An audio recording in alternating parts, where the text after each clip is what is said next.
can bite my tongue. I can stay awake for days if that's what you want. Be a number one. I can fake a smile. I can force a laugh. I can dance and play the part if that's what you ask. Give you all I am. I can do it. I can do it. I can do it. But I'm only human, and I bleed when I fall down.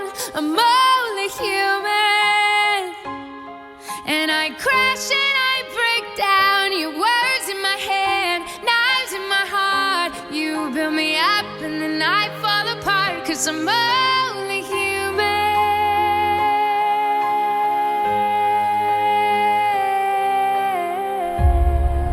I'm homeless. There's a lot of homeless people out here. In this environment, we got to take care of them. We got to have a nice facility to take care of people. It's a tragedy when anybody's homeless. Let's be realistic, and you know, there are some opportunities that we can make available to those citizens in the form of housing. Probably is a problem that we're not getting a handle on, because we don't really know how many people are really affected by it. The unfortunate part, that population moves so much that we can never really figure out whether there's a lot or the exact number. They kind of get pretty secluded, and so I think it's a lot bigger problem than people realize, because of the unseen folks that, you know, that you don't run into all the time, and that you don't really see or get a grasp of the true number of homeless people that are really here. I can take so much till I've had enough. 'Cause I'm only human.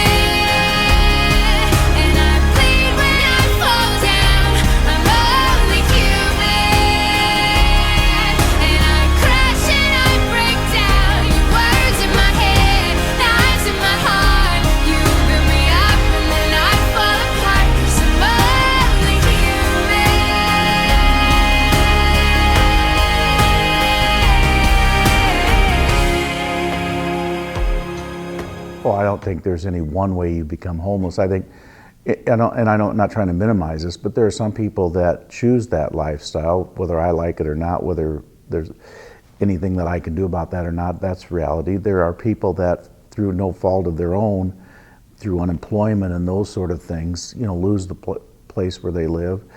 That's terribly unfortunate, in my opinion. I get up like at 4 o'clock in the morning and I go out and pick up cans to make my money.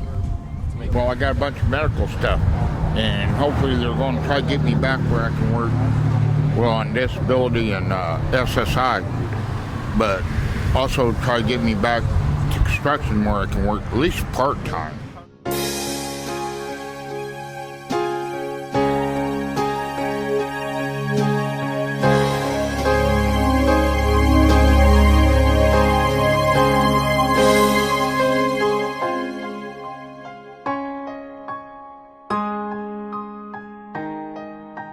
The original purpose was to provide at least one hot meal. It was originally geared, when they first started out, for a lot of the young kids that were not getting the nutrients that they needed for the meal that they needed, so they started many years ago. The core of what we do continues to be the sharing of the gospel. So individuals that come to stay with us, one of the requirements is that they must attend the gospel service that we do here each night.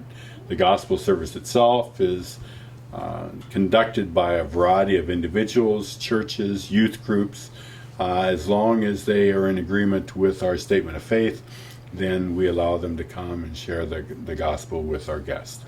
They need a lot of help. I think we could help them a little better than we do. I don't think we handle it as a citywide situation as well as we should. I don't think a lot of the agencies that are around work together as well as they should to provide the help that I think we could provide for them. Oh, I'll say this.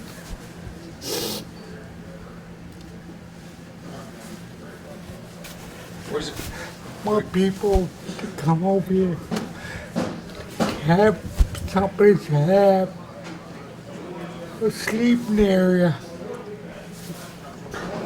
But what we need in this environment is someplace to sleep and someplace to take showers and stuff, you know. That's what we need. We need all this stuff. Soap, shampoo, do all the things we gotta do, you know. I think that most individuals do not have a sense of the degree of homelessness that exists within Sioux City. We are able to provide housing, and we averaged last year 76 individuals a night that occupied our beds. And I don't think that the average individual in Sioux City recognizes that there are that many, and there are more, because there are individuals that don't stay at the mission. I think every one of us, I don't think do as much as we really think we need to do, and yes, I think we all could probably do a little better. There is a segment of the homeless population that we're not able to address. We have the men's ministry here, but you have to be at least 18 in order to stay here. We have our women and children's shelter, and a woman can come in with her children, but if their children are male and of past puberty, then they can't stay there. You know, and it's probably going to get worse in Sioux City a little bit here, because as the need for housing increases and the units decrease, which is what's happened, and as CF Industry comes in and bids with a lot of 4,000 workers coming to town, I've said that a year ago, that my biggest concern is that people will take their houses off Section 8 because they won't need the city anymore, because people will pay market rate rents when they have jobs, and that really could put a strain on the homeless issue, and I'm deeply concerned about that more than anything else.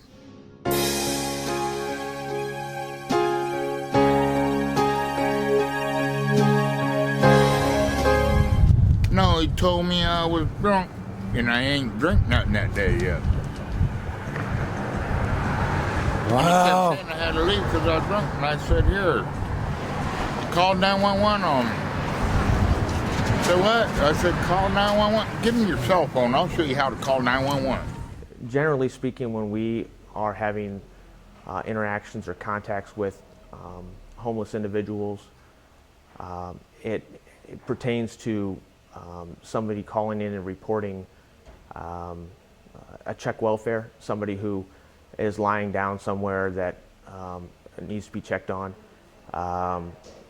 Oftentimes we get called to public intox situations where somebody's driving by, sees somebody that appears to be intoxicated, stumbling. Those will be sent out sometimes as an intox subject. I'm addicted to alcohol. They've had too much to drink. For whatever reason, they begin arguing with one another. And again, it's going to be somebody passing by that maybe sees a physical altercation or some type of verbal argument that they feel the police department should go and investigate. You've got folks that are homeless for reasons that, alcoholism, drug abuse. They've been on the streets so long, they've been kicked around so long that it's very difficult for a lot of people to relate to them because of who they are. There's the emotion that I have up here. I can't seem to get in contact with anybody. you know, you have some folks that have become homeless because they lost their job, and there's just not a lot of available work in Sioux City. They can't find a job that would maybe pay enough for them to support their family on and find a house, you know, to pay rent steadily. Their family probably didn't choose homelessness. The dad probably lost a job or something else happened in their life. They encountered medical bills or that because they didn't have adequate insurance. I mean, there's a lot of reasons why people become homeless because of the pressures of life when they're, you know, when they're not economically stable. You know, it ought to break your heart. Oh, why you look so sad? The tears are in your eyes. Come on and come to me now. Don't be ashamed to cry. Let me see you through, 'cause I've seen the dark side too. When the night falls on you. I think we as a city and as a society need a drastic improvements because it's sad that we have people, and I don't think you're ever going to stop everything. You're never going to solve everybody 100%. But then you have some folks that are very gracious, that are very grateful for the services we provide.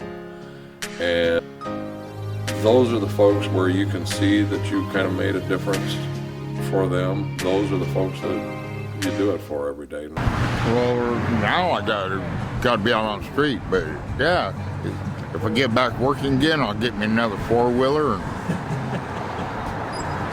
and I'll be hitting the trails. There you go.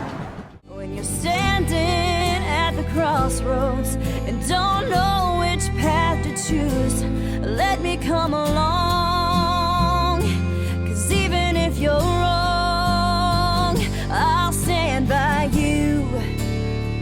I'll stand by you.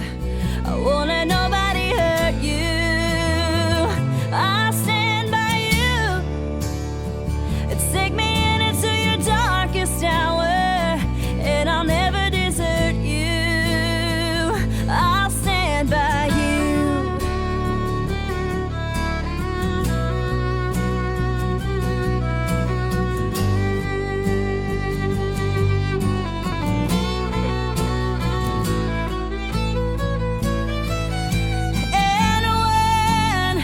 And when